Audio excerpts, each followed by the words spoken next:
Bonsoir et bienvenue pour le 7-8 sur TVFil 78. Durant la prochaine heure, nous allons revenir en direct, si vous nous suivez, à 18h sur l'actualité de ce 5 décembre, à commencer par les 20 ans du Centre d'histoire culturelle des sociétés contemporaines à l'Université de Versailles-Saint-Quentin en Yvelines. Invité pour en parler, Jean-Claude Dion, directeur adjoint du centre. Bonsoir à vous. Bonsoir. Et merci d'être venu sur ce plateau. On verra en détail tout à l'heure vos activités. Mais déjà, le Centre d'histoire culturelle des sociétés contemporaines, ça consiste en quoi? Quelles sont les études que vous menez?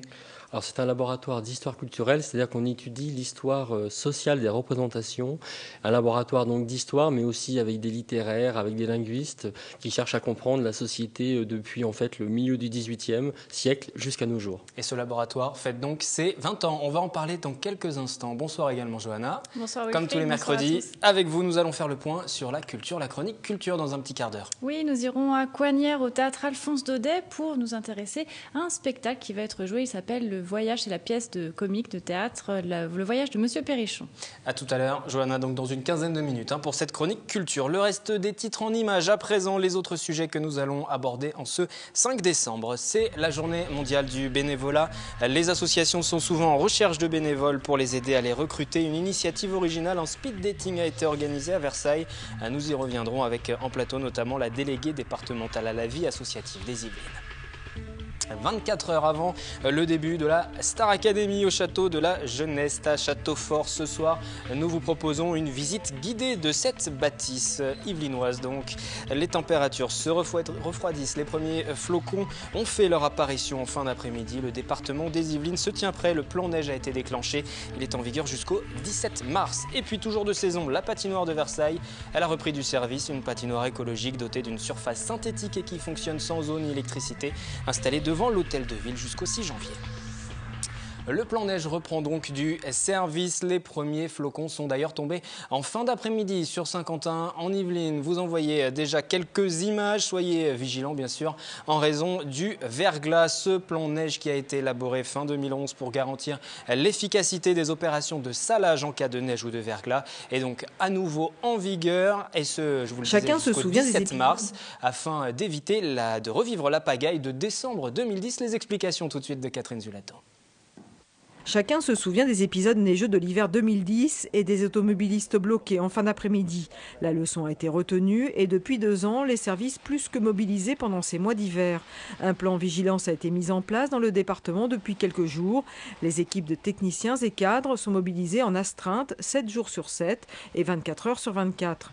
Cette année, comme l'an passé, les équipes du département vont s'appuyer sur la participation de 15 agriculteurs afin d'être le plus réactif possible en zone rurale comme urbaine. Pendant l'hiver dernier, le département a connu de forts épisodes neigeux. Les équipes de la direction des routes et des transports sont intervenues 104 fois et 1900 tonnes de sel ont été utilisées. Dès les premiers flocons de neige, les usagers pourront consulter les dernières alertes de circulation ou de déneigement sur le site internet du Conseil général. Vous pouvez aussi vous abonner avec votre smartphone.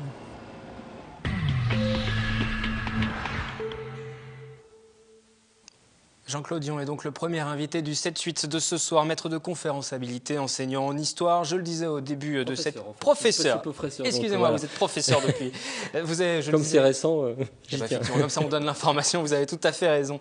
Je le disais, le Centre d'histoire culturelle des sociétés contemporaines de l'Université de Versailles-Saint-Quentin qui fête ses 20 ans. Vous en êtes le directeur adjoint et il a été fondé tout juste après la création de l'Université de Versailles-Saint-Quentin en Yvelines. Ça veut dire que l'histoire a un poids important dans cette faculté ? Oui, parce qu'en fait, dans l'histoire de l'université, au sein des sciences humaines, puisqu'il y a aussi une histoire des sciences dures qui est plutôt du côté de Versailles, le département d'histoire a été un des premiers fondés au départ comme une annexe de Nanterre. Et c'est vrai que donc historiquement, on est un des premiers à s'être installé ici. Et voilà 20 ans déjà qu'on est là.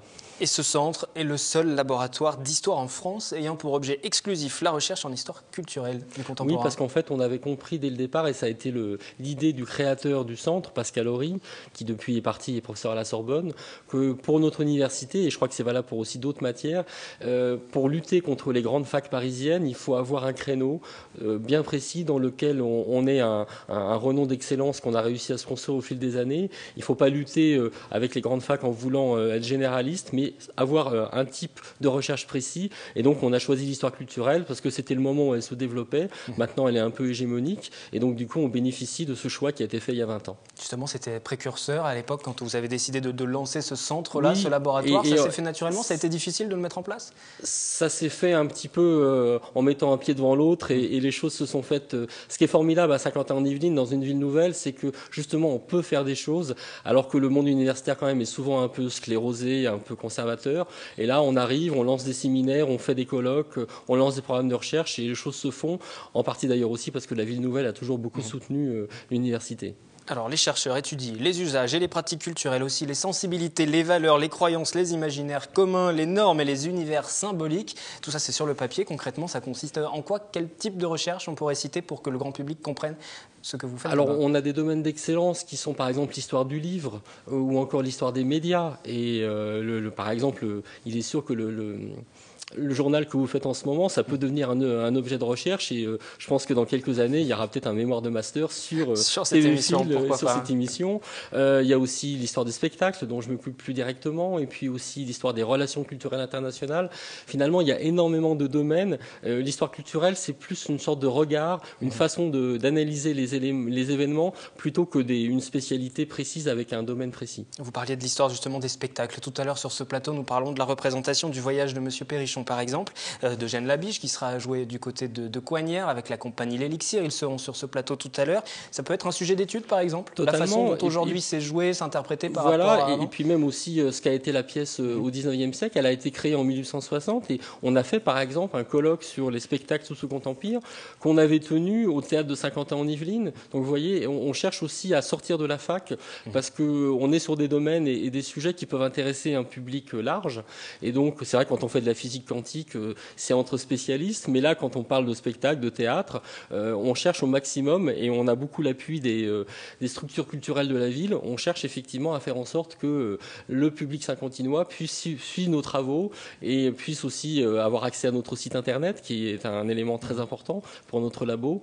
Donc, c'est de l'histoire, je pense, accessible à un large public. Oui, pas uniquement entre chercheurs pour les chercheurs. Pas uniquement entre chercheurs, voilà. Et puis c'est aussi quand même un élément important, parce qu'on a beaucoup de doctorants, donc beaucoup de jeunes chercheurs, et ce qu'on cherche aussi, c'est à les lancer dans la vie, dans la cité, donc ils participent pleinement à la vie saint-quentinoise. Et justement, ils sont chercheurs, ils vont être chercheurs toute leur vie. Ensuite, vers quelle branche ils s'orientent, par exemple? Alors, on a beaucoup de nos étudiants qui deviennent professeurs du secondaire, qui est avec peut-être l'espoir ensuite de faire une carrière dans le supérieur, mais c'est vrai que c'est des domaines un peu fermés, et c'est pour ça aussi que le centre et plus généralement le département d'histoire a créé des masters professionnels autour des archives, autour des métiers de la culture, pour donner des débouchés, que la recherche ne soit pas le seul débouché de ces étudiants qui bien souvent ont commencé en première année d'histoire chez nous et qu'on accompagne finalement pendant 10 ans. C'est le seul centre donc en France. Quel est son poids en Europe, voire dans le monde? Vous échangez avec vos homologues européens? Alors, je vous ai dit tout à l'heure qu'un des aspects importants, un des thèmes de recherche, c'était les relations culturelles internationales, et on cherche effectivement à exister au niveau, et on y arrive, je pense, assez bien au niveau international. Par exemple, on a lancé un grand programme de recherche sur la mondialisation de la culture au 19e siècle avec le Brésil. Donc, on accueille des étudiants brésiliens, on va faire cours au Brésil.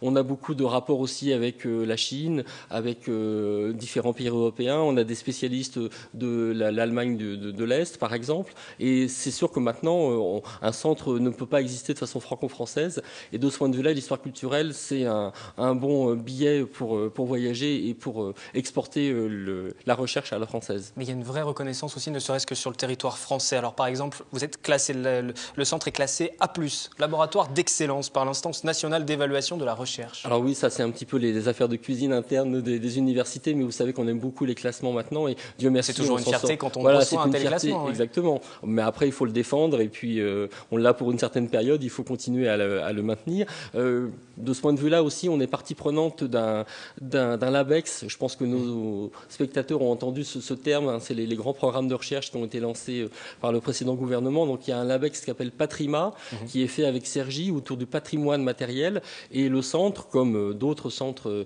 de l'université et comme d'autres centres à Cergy, avec des grandes institutions parisiennes, participe à ce LabEx, qui est une forme de reconnaissance importante. Et le centre qui fête donc ses 20 ans, on va parler des perspectives pour les 20 prochaines années, mais comment il a évolué déjà sur ces 20 premières années? Il a énormément évolué parce que comme on était pionnier, quand on est pionnier, le but c'est de le rester et donc c'est forcément de se renouveler. Et puis il y a des arrivées, des départs de chercheurs qui amènent des inflexions. Je pense que pour les 20 ans à venir, notamment ce qui est très important, c'est la présence du centre sur Internet. Et par exemple, dans quelques jours, nous allons ouvrir une base de données bibliographique en histoire culturelle et qui est accessible à tout le monde, pas simplement aux chercheurs, mais à l'ensemble des gens qui nous regardent. Une base de données qu'on a voulu en français, en anglais et en espagnol, précisément pour avoir ce rayonnement international. Et donc je pense que beaucoup de choses qui se feront à l'avenir se feront via l'outil Internet. Et de ce point de vue-là, l'UVSQ est bien positionné. On pourrait y trouver quoi, par exemple, sur cette base de données? Quels éléments? On pourra y trouver toute une série de travaux, à la fois universitaires, ce qu'on appelle la littérature grise, qui n'est pas forcément d'un accès facile, et puis aussi tous les articles et les publications, bien sûr des gens du centre, mais de tous les chercheurs dans notre domaine. Et moi, ce que j'aimerais bien, c'est que aussi bien à Valparaiso qu'à Moscou ou qu'à Johannesburg, quelqu'un qui a envie de faire un travail en histoire culturelle se dise qu'il a peut-être à passer par notre base de données, par notre site, pour démarrer ses recherches. Je vais donner quelques chiffres tout de même pour ce centre d'histoire culturelle. 37 enseignants-chercheurs statutaires, 40 enseignants-chercheurs associés, 37 chercheurs associés, 4 titulaires de contrats doctoraux, 60 doctorants, 70 publications collectives. Tous ces chiffres, au milieu de tous ces chiffres, ça veut dire véritablement quelque chose. Ils sont représentatifs. Vous pesez véritablement sur la recherche aujourd'hui? Je pense, et notamment dans tous les chiffres que vous avez cités, que j'aimerais mettre en avant, c'est nos 60 doctorants, parce que c'est vraiment la richesse d'un laboratoire, d'une université, c'est les doctorants, c'est les chercheurs de demain. Et de ce point de vue-là, le fait qu'on attire des chercheurs un petit peu de toute la France, que des gens se disent, quand je veux faire une thèse sur les médias ou sur l'histoire du livre ou sur les relations culturelles internationales, il faut que je vienne à Saint-Quentin. Ça, c'est quand même la reconnaissance majeure. Et ça me semble être vraiment la richesse majeure du centre, ce sont les doctorants. Qu'est-ce qu'on peut vous souhaiter pour les 20 prochaines années? Écoutez, de continuer à grandir, de rester quand même ce qu'on est, et puis de garder ce lien qu'on a très fort avec le territoire, avec la ville de Saint-Quentin, parce que c'est quand même, si on a un centre d'histoire culturelle, c'est peut-être aussi parce que Saint-Quentin s'est construit sur la culture, et je pense que ce qu'on a fait là, on n'aurait pas pu le faire dans un autre cadre. Donc de ce point de vue-là, peut-être grandir, avoir un renom international, mais rester aussi intimement lié à la ville de Saint-Quentin. Merci Jean-Claude Dion, donc directeur adjoint du Centre d'histoire culturelle des sociétés contemporaines, professeur en histoire, je le reprécise, vous m'excuserez pour l'erreur du début. Et le centre qui fête donc ses 20 ans. Bon anniversaire donc à vous. C'est de saison. La patinoire de Versailles a repris du service, une patinoire écologique dotée d'une surface synthétique qui fonctionne sans eau ni électricité. Elle est installée devant l'hôtel de ville. C'est jusqu'au 6 janvier. Les précisions avec Valérie Auribeau. Glisser, déraper, chuter. Pour la plus grande joie des petits, mais aussi des grands, une patinoire en plein air a pris place devant l'hôtel de ville de Versailles pour la 4e année consécutive. Une patinoire particulière, elle est écologique. Elle fonctionne sans eau, sans électricité et les plaques de polyolefine peuvent être réutilisées plusieurs fois.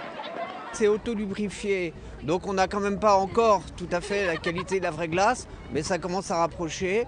Et comme nous avons 2 affûteuses sur place qui nous permettent d'affûter les patins relativement tout le temps, on a quand même une glisse qui reste très correcte par rapport à la vraie glace. Il faut quand même un petit temps d'adaptation parce que j'ai vraiment pas l'habitude de faire de la patinoire synthétique. Moins dur que la glace véritable en cas de chute, mais aussi sans humidité. On n'y risque pas d'être mouillé et d'attraper froid. C'est excellent. C'est un peu différent du patin ordinaire. C'est un peu, faut un petit temps d'adaptation. Voilà. Mais c'est marrant. Et pour reprendre des forces, gaufres, crêpes et boissons chaudes régalent les visiteurs. C'est génial, c'est super, les enfants s'amusent bien et on passe un très bon moment. On a l'impression d'être en vacances avant l'heure. Chaque année, entre 5000 et 6000 patineurs viennent s'exercer sur la patinoire éphémère qui restera ouverte jusqu'au 6 janvier.